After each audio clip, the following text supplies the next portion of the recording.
Life inspired by poetry. Let's give it some lip.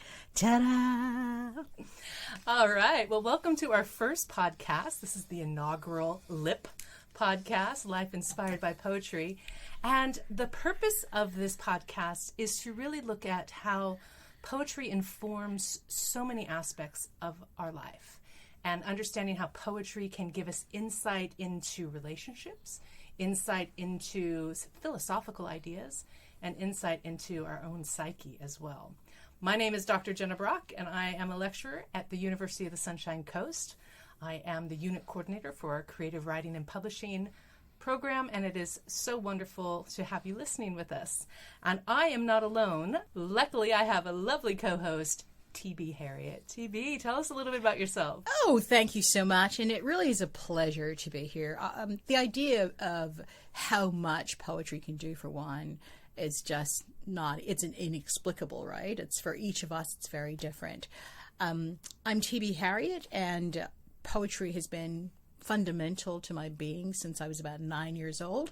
And I come at this as a poet. I've done many things in my life, but the best part of me is yet to be discovered, and that is who I am as a poet. So it is a pleasure coming on board to host this, to co-host this with you. It is so great. And that idea that there's still things to unravel. And I believe that's so much about poetry, that the first time you read it, depending on where you are in life when you read it, you'll have one encounter with it. But further down the road, when you read that same poem, you'll get something totally different out of it. Because I believe that poetry it's fluid. It's continually flowing. It's always in the process of becoming. Yeah. I so agree with that. And if I think of who I've become as an adult and how much poetry has informed that, has inspired that, has given me a reason to ponder all the aspects of my life, but also the person I ultimately want to become. I haven't discovered that yet, but I'll let you know when I get there. But I think that that's it. And I grew up with civil rights poets, and the one we're going to do today, Alice Walker, is just so much part of my lived experience and so much part of, influencing, there's another I word, influencing who I'm about to become. Definitely. And thank you for introducing Alice Walker. Yes. So what we're hoping to do with the podcast is to highlight different poets from across different categories and lived experiences, and maybe try to pair that up with certain national or international days and ideas that are being spread around the world or here in Australia. And I know that in the States right now, this is Black History Month. And so what better way than to look at one poet who has been such an amazing voice for her community, and to really think about everything that, especially this poem called We Alone, brings to the way we perceive the world. Yeah. And I don't know that a lot of people know who Alice Walker is. Famously known for The Color Purple, the movie that launched Oprah Winfrey, I must say. Yes. She hasn't been getting credit for it, but I'm telling you, that's who she was. And very much about bringing together an understanding of Black lives. What is that experience? What's that lived experience? But especially in that one, the Black female experience. Exactly. That double oppressed. Yeah. In the time that The Color Purple was set. Yeah, and I think that's typical. I think when I ever read something from Alice Walker, I'm always left thinking about something else. She has a really clever way of making you think beyond your original thought. Agreed. And I just think that's such a wonderful thing. And if you haven't been touched by poetry, I hope that what we're attempting to do here will do that. Yes. It will at least give you the desire to go out and read and rethink and re-look at maybe a poem that you've come across in your lifetime. Yes. And that's what this one is to me. Excellent. So okay. Well, I've asked you to read for us. So would you mind reading Alice Walker's We Alone? I'm going to do that, and for that I'm going to put on my sexy voice, okay? Okay. So, We Alone by Alice Walker. We alone can devalue gold by not caring if it falls or rises in the marketplace. Wherever there is gold, there is a chain, and if your chain is gold, so much the worst for you. Feathers, shells, and C-shaped stones are all as rare. This could be our revolution, to love what is plentiful as much as what is scarce. So deep, like so many interesting ideas about challenging the way that our society has shaped itself around materialism, around material things. And I have so many ideas that I want to talk to you about, but let's start with the first two words. We alone. Now that's a very interesting pairing of a collective and a singular. What are some of your thoughts that arise when you hear we alone? So what strikes me most about this is a reminder that even as a collective, we're individuals, right? And so the power of the group is also in the individual. And I always think of this in terms of my own personal responsibility, that I have a responsibility in that we alone. I can do something about it. So it's an empowering statement for me, as much as it's a reminder that the collective is made up of individuals. Yeah. And I think it's no off chance that she's done that. No. I think it's a reminder that we have that responsibility. We're the ones that create these things, but individually we can act. That's right. And that's interesting too, because we can talk about what we want to see happen, but it's only when we take action. And that's the alone part. And each individual has to take the action, has to denounce that narrative that wealth is the greatest thing that you can pursue in life. And if we can start to do that and start to value, as she says, these things that are plentiful, Yeah. right, just as much as what is scarce, who knows what we could do in this world? Who knows what it would look like, because we haven't even attempted that yet. Yeah, so that we alone is very poignant to begin, because not only is it, we alone, like the collective and the individual, but at the same time, we alone are what has given power to the gold in the marketplace. It is. Yeah. It is, and it's a very clever way of reminding us where the currency of all this comes from, right? Because we often take it that it's something outside of ourselves. And this is a reminder for me that the currency that's given to anything in our society is generated from within. That's right. It's in the things that we value. And how clever of a way to do this, to look at values and priorities by putting it into that material world, which we all understand in some way, and that we have all probably stumbled in.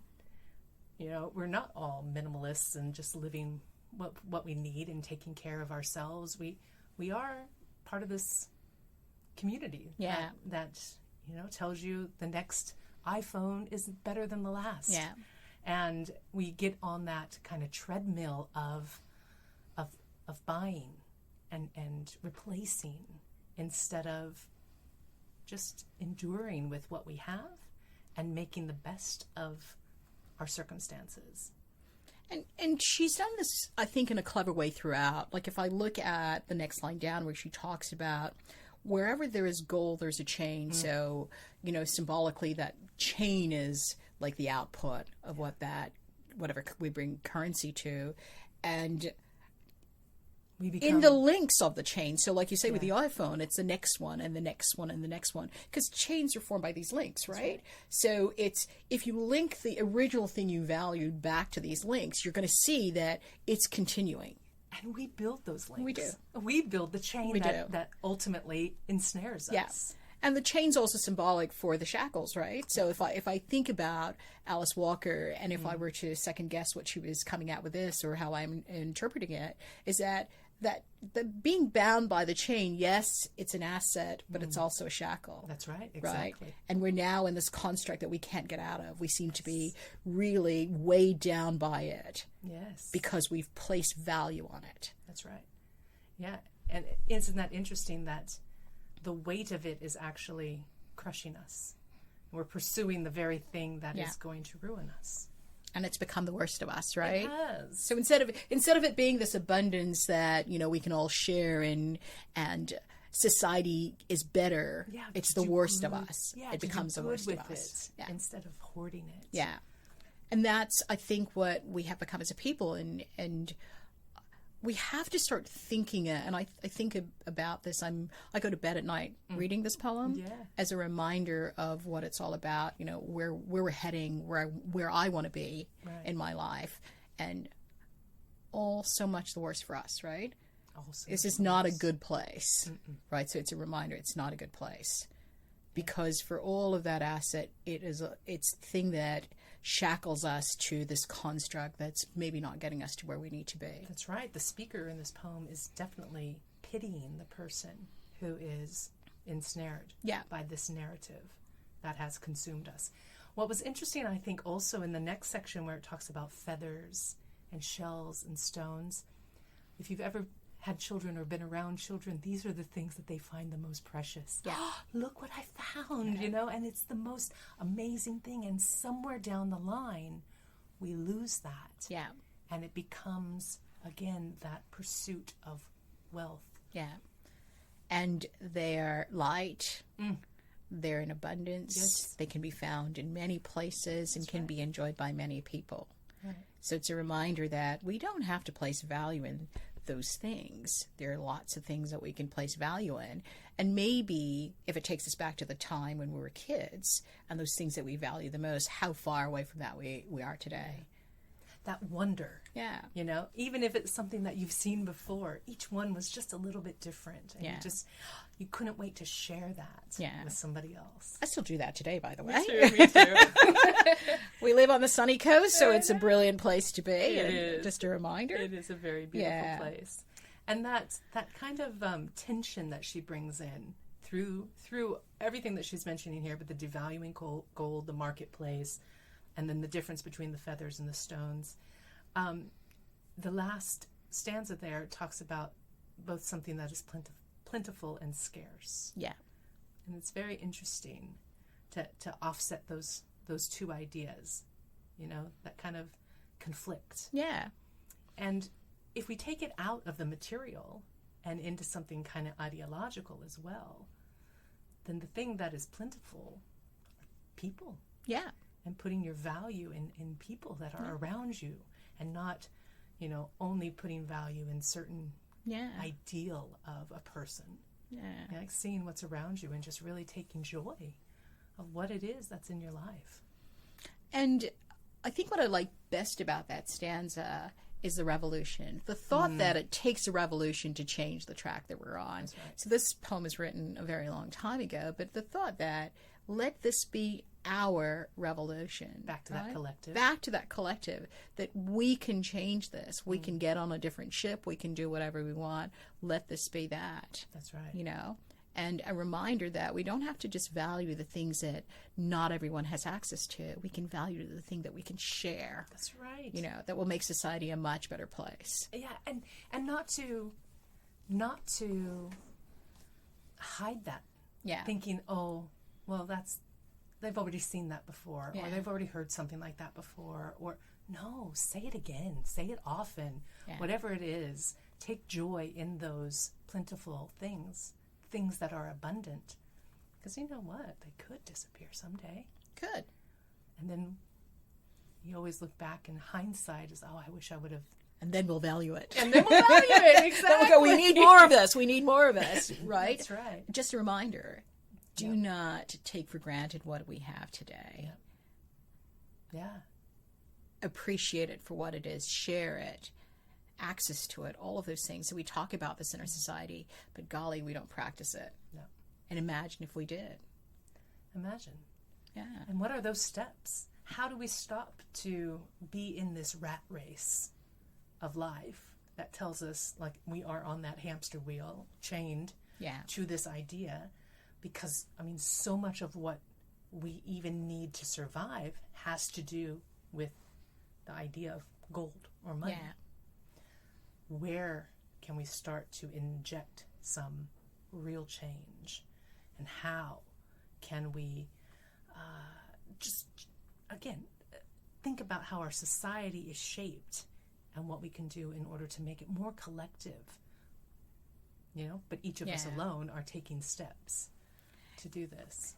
And that's $1 million question, right? This is $1 million question. But this is what poetry does. It makes us think. It does. It makes us think, and it makes us, I think in the first stanza, capturing the cycle that we're on about this economic construct of marketplace, and then freeing us from that through the revolution, right? Yeah. Freeing us to the idea that so much can be valued outside of that. Yeah. But a reminder that not everything is a marketplace. That's right. And be careful if you put everything in that construct, because you may not like what you get out of it. That's right. But for me, though, those are powerful statements, and to use so few words. I know. That's a small poem. To be able to capture so much of who we are as a people and as a society, I just think this is as clever as it gets. Agreed. And, even if it's just to get us to stop and go, oh, hang on, I'm chained. Yeah. And then to be that awareness can then lead to new choices. Yeah. And hopefully that return to enjoying and valuing the things that are plentiful. I think, speaking from the lens of a poet myself, like, it's not, I always think of how to make the words crafty or tricky. And what I like is the simplicity of this. Call it for what it is, right? Yeah. I would normally say shackled, and she just uses chain. Or tethered. And it says the same thing. Yeah. You can reach people, and you can emotively connect, and you can connect that meaning without having to trick it up. You don't have to do any of those things, because in its pure form, it says all it needs to. That's right. And that's power. That's very powerful writing. And that's what I just love about this. It's a reminder for me every day. And I've been reading this poem for a very long time. I have to tell you. That's good. A very long time. Yeah, and you're right. And just that diction, that word choice, multiple times throughout the poem, but especially let's focus on chain. If it was shackled, you'd have a whole different kind of feel to it. Or if it was tethered, right? Each of those carry a connotation with them. But I liked, looking back when you talked about chain and the links and realizing that we ourselves actually create that. I'm not sure we could do that the same with tethered or shackled. Shackled seems a little bit more aggressive, like we are being shackled. It defines it for you. Whereas chain is like, you've put it on. Yeah. Yeah. And you can create the type of links that you want, That's right? And I think it took me a while to get that. I think it might have been my 55th reading that I thought, oh, it's not by chance. It's not shackled. Yeah. Because the links are created by each of us, and those links are different. And it's a hope that you can break them. Yeah. Where shackled is harder. It is. It's obvious, right? It's almost like, I know what that is. That's being imprisoned somewhere, that's right? And I think that's the power of this poem, is that it leaves to the reader something that's very personal. Definitely. And everybody's simplicity, plenty, is going to look different. Yeah. Of what it is to value. Yeah. Yeah.